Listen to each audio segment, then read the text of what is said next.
So we're here on a very nice April day in 2019 with Dr. Marylou Buyse, and you were president of the Massachusetts Medical Society, 1998, 1999. Tell us about the things that were important those years. What came onto the screen? Yeah, good question, Dale. Thank you. I think the biggest thing when I was president was the animosity between the health plans and the medical society, the physician community, and in a unique role, given my experience in managed care organizations, I was able to start a conversation between the leaders of the medical society and the health plans here in Massachusetts. Most of them were not-for-profit, excellent plans, good quality rating, to have a discussion about how to, address and solve the issues that the physicians were encountering. And, at first I think the plans were very reluctant because they thought it was going to end up with legislation, which it did about 2 years later. So I was able to kind of introduce the conversation so people had a better understanding, could, understand each other's issues. So for example, the medical society at that time was wanted to sue the health plans, the ability to sue them, them mostly being not-for-profits and not being something you could do in Massachusetts at that time. And we just level set that conversation. I said, these guys are not going to work with you if they're not going to agree to be sued. Right. So you need to put that on the parking lot, so to speak. And I have to say, to the medical society's credit, they agreed to that and they put it on the parking lot. And the legislation that passed, which happened about 2 years later in Dr. Latham's term, did not include anything about suing health plans. Now, the society kept that off the talking points until the major legislation passed in 2001. And I think that was a very important legislation for patient protection, for helping physicians understand the process and having very clear guidelines and holding the health plans to a standard and to be accountable for what they did. So this is interesting because you came to this, being the president of the Massachusetts Medical Society, with a lot of experience regarding managed care plans. Correct.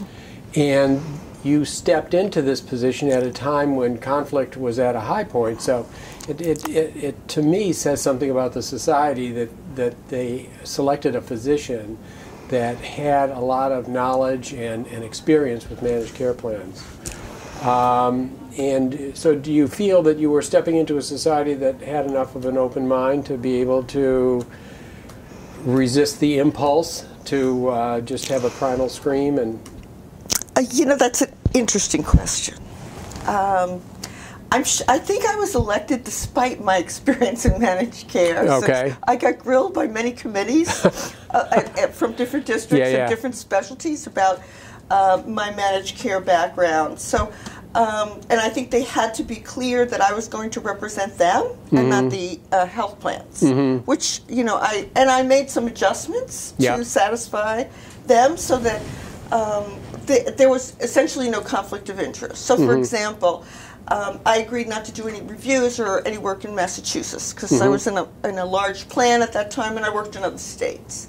So I made adjustments to make sure that there was a clear, bright line so that I wasn't crossing any boundaries. Right. I also agreed not to get involved in legislation. And remember, I carefully said I started the conversation. I didn't lead the legislative effort. My president-elect at the time, Jack Evgy, I delegated all of that work to him, so nobody could say I was, guiding things one way or the other. So there are a couple. I was the catalyst, but I wasn't the convener or the guide. And so there are a couple of lines of thought here that are interesting to me. First of all, it probably is worthwhile to talk about the terrain a little bit because it's different even today than it was then.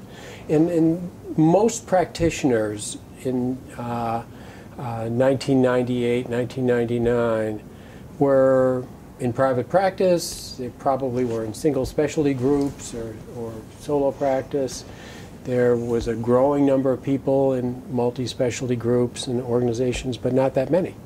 And so that was the small office without a lot of administrative horsepower, without any, little in the way of information technology or computerization, was attempting to negotiate with managed care organizations that had a lot of analytical capability, and that relationship was awkward. Is that fair? Oh yeah, I think the late 90s was a time of great hostility between the doctors and the plans. Right. Part of it was I felt they didn't really understand each other. Yeah. Nor did they, and both sides didn't. So yeah. I was sort of a bridge because I spoke both languages. Yeah. It's sort of like. Yeah. And that's really what I felt I brought to the table was a lot of the things the doctors wanted. I knew at least the health plans here in Massachusetts, the Massachusetts-based health plans, yeah. as opposed to, all the generic health plans that run around the country. Because I think there's a major difference between the ones who are publicly traded for profit and those that are not for profit. They may use some of the same tools, but their techniques and their approaches are rather different. So I do think that there was a lack of understanding. Yep. There. I also do, and having spent many years in the managed care world, I recognize even today there's things that we could do a lot better, and I've worked very hard in my role as a leader in managed care organizations to help not only transform healthcare, but also to make it easier for doctors to practice. Right. And I think the other thing that's coming out in just listening to you talk is that you have a lot more than the average physician in the way of knowledge of organizations and how they work. So that would be fair. And I think that may have helped you in your work with the Massachusetts Medical Society. What did you encounter? How did you feel that you worked the organization? Well, I'm not really sure how to answer that, but I will talk about something that was a big issue when I was president, although I think it ended up very differently in the following year. And that is, and I'm bringing this in because of my experience in organizations, both small and large. Right. And that is the relationship of the Medical Society to the New England Journal of Medicine. Okay. One of the things that happened to me early in my presidency is Jerry Cassira was the editor of the New England Journal, and soon after I became president, Jerry had some thoughts about things that he wanted that he hadn't gotten through his contract at the Medical Society, and he threw a gauntlet down, sent me a letter, basically challenging me. And I don't remember the details, but it was a challenging letter.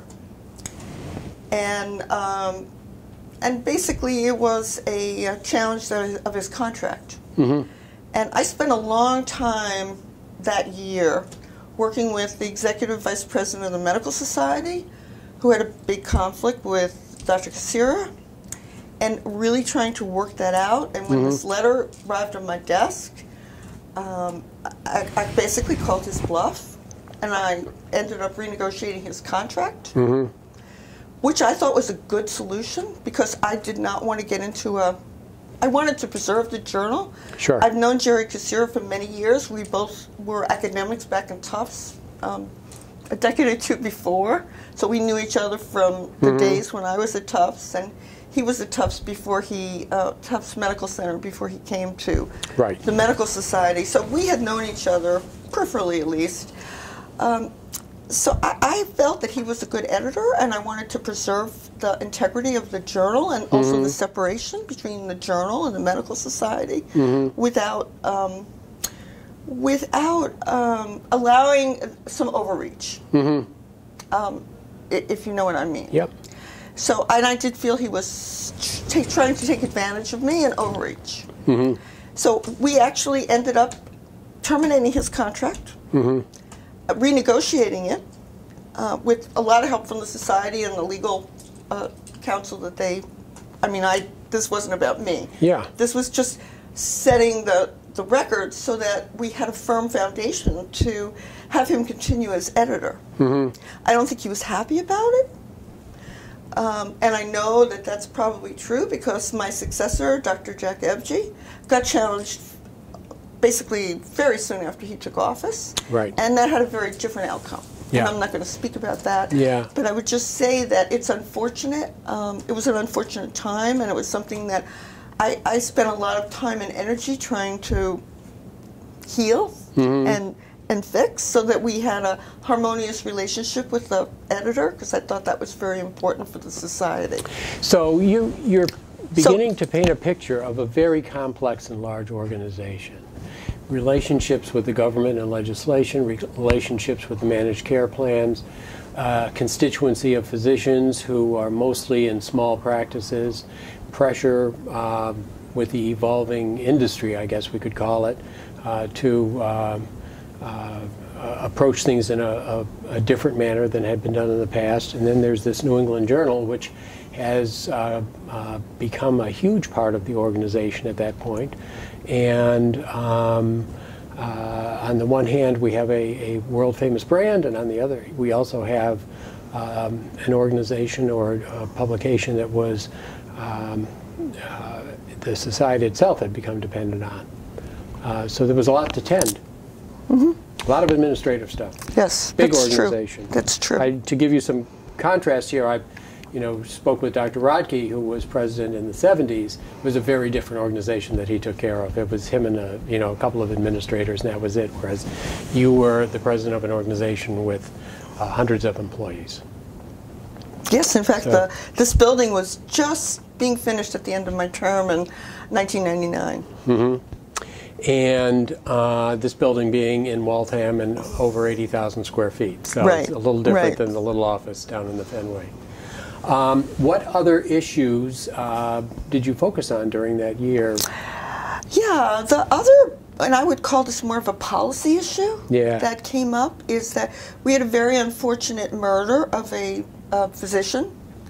And so I took that very seriously, and I tried to highlight, and I gave a lot of talks about violence against physicians. And I know that's been on and off the topic over the last 20 years. I think it's still not talked about enough. I think particularly physicians this didn't happen to be an ER physician, but there's been a lot of violence about physicians, particularly in emergency rooms. Sure. And I think that healthcare workers in general are vulnerable because they're busy tending to people, and they can't pay attention to their environment the way, hospitals are open places. So so that was a policy issue that I focused on and tried to get some attention to from both a state and national perspective. Good. Any other issues that you feel were? None I can think of. So those are the big three. There were a lot of things that came up, but I think those were the highlights. And roughly how much of your day or your week was taken up by being an officer in the medical society? The year I was president, it was about half-time. Yeah. It's pretty busy, and you spend a fair amount of time dealing with the media. Right, that's true. Getting in the preparation was pretty good.